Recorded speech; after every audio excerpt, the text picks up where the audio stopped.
हळद-कुंकू हसलं. मालिकेच्या आजच्या भागात भक्ती घरी जायला निघालेली असते आणि ती जाताना कृष्णाला भेटायला येते. भक्ती कृष्णाला काय झालंय?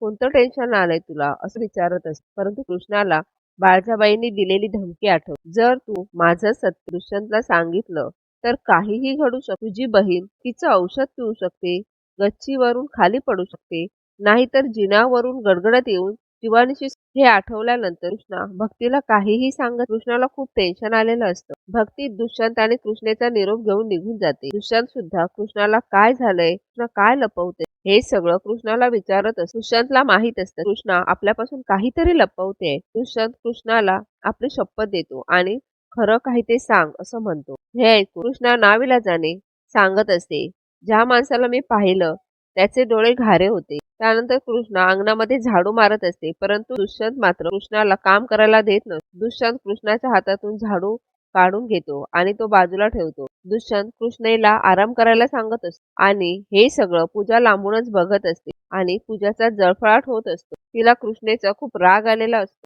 त्यानंतर सर्वजण ब्रेकफास्ट करायला बसतात. दुष्यंत कृष्णाला स्वतःच्या हाताने प्लेटमध्ये नाश्ता देत असतो. हे बघून बाळजाबाई खूपच रागाने कृष्णेकडे बघत असतात. त्यांना कृष्णाचा राग आलेला असतो. त्यानंतर आढळराव घडलेल्या प्रकाराबद्दल बोलत असतात. बाळजाबाई मात्र दुष्यंतला खोटी सहानुभूती देत असते आणि दुष्यंतला तू या सगळ्यामध्ये पडू नको असं म्हणत असते. घडलेल्या प्रकारावर मी लक्ष घालत आहे असं म्हणून ती दुष्यंतला तू फक्त अमेरिकेला जायची तयारी कर असं म्हणते. यावर दुष्यंत म्हणतो, जोपर्यंत मला कळत नाही की कृष्णावरती कोणी हल्ला केला तोवर मी ला जाणार नाही. मला या सगळ्या प्रकरणाच्या मुळाशी जायचं आहे. त्यानंतर दुष्यंत बंब्याला फोन करतो आणि निळ्या डोळ्याच्या माणसाला शोधायला सांगतो. हे ऐकून बाळजाबाईला ठसका लागतो. कृष्णा बाळजाबाईला पाणी प्यायला सांगत असते.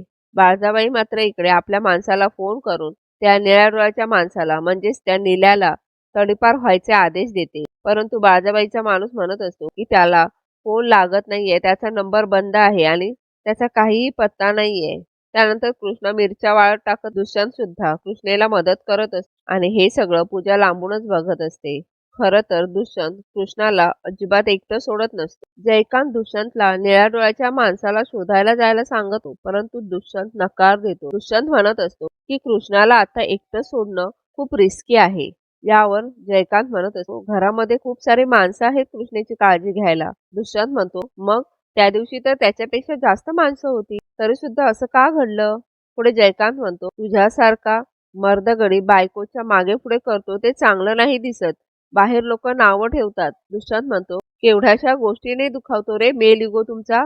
डोंट वरी, तो निळ्या डोळ्याचा माणूस सापडला ना की दाखवतो माझी मर्दानगी. निल्या म्हणजे तो निळ्या डोळ्याचा माणूस ड्रिंक करून जात असताना त्याची बंब्याला धडक लागते. बंब्याच्या हातामध्ये बॅटरी असते. बंब्या लगेच त्याच्या डोळ्यांवर बॅटरी मारतो आणि बघतो तर काय त्या माणसाचे डोळे निळे असतात. त्या माणसाला बघून बंब्याला धक्काच बसतो. बंब्या लगेच दुष्यंतला फोन करून त्या माणसाबद्दल कळवतो. बंब्याने कॉल केल्यानंतर दुष्यंत लगेच कृष्णाला घेऊन बाहेर जात असताना बाळजाबाई दुष्यंतला विचारत असते, कुठे चाललायत?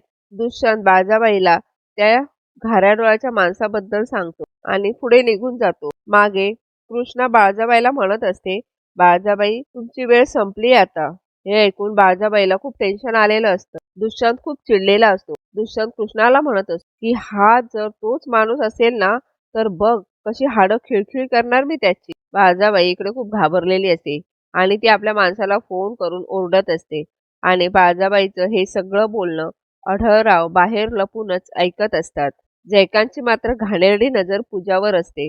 जयकांत पूजावर झडप टाकायचा विचार करत असतो. कोणीही घरामध्ये नसल्याचा फायदा जयकांतला घ्यायचा असतो. दुष्यंत कृष्णाला घेऊन बंब्याजवळ येतो. बंब्या घडलेला सर्व प्रकार दुष्यंतला सांगत. बंब्याच्या मदतीने दुष्यंत त्या निळ्या डोळ्याच्या माणसापर्यंत येऊन या मालिकेच्या पुढील भागात आपण पाहणार आहोत. दुष्यंतने त्या निळ्या डोळ्याच्या माणसाला आपल्या घरी आणलेलं असतं आणि बाळजाबाईच्या समोर उभं केलेलं असतं. दुष्यंत म्हणत असतो, याने कोणाच्या सांगण्यावरून हे सगळं केलंय ते मला कळलंय आता.